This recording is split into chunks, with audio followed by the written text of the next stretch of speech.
व्यक्ति समक्ष शपथ लिनुपर्ने प्रावधान छ।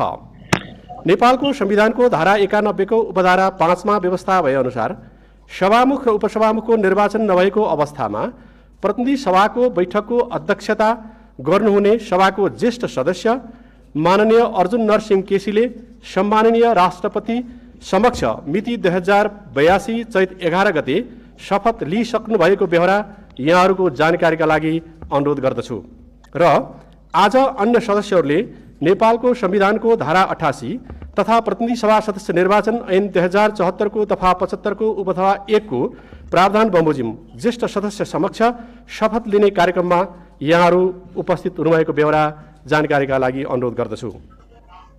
शपथका क्रममा माननीय ज्येष्ठ सदस्यले म भनेपछि मसँगै आफ्नो नामथर भन्नुहुन र अरू शब्दहरू भनेपछि मान्य सदस्यहरूले पनि सोही अनुरूप वाचन गर्नुहुन अनुरोध गर्दछु। अब म प्रतिनिधि सभाका मान्य सदस्यहरूलाई शपथ गराइदिनुहुन मान्य ज्येष्ठ सदस्यज्यूलाई र शपथ लिनुहुन सबै सदस्यज्यूहरू समक्ष अनुरोध गर्दछु।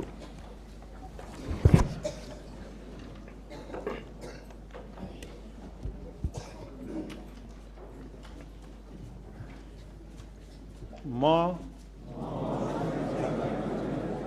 मुलुक र जनताप्रति पूर्ण वफादार रही सत्यनिष्ठापूर्वक प्रतिज्ञा गर्छु। ईश्वरको नाममा शपथ लिन्छु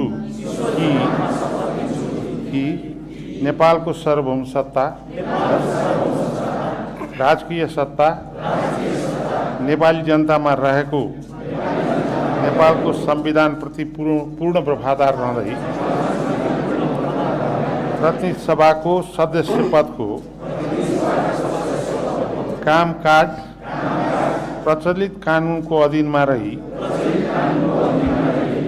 मुलुक र जनताको सोझो चिताई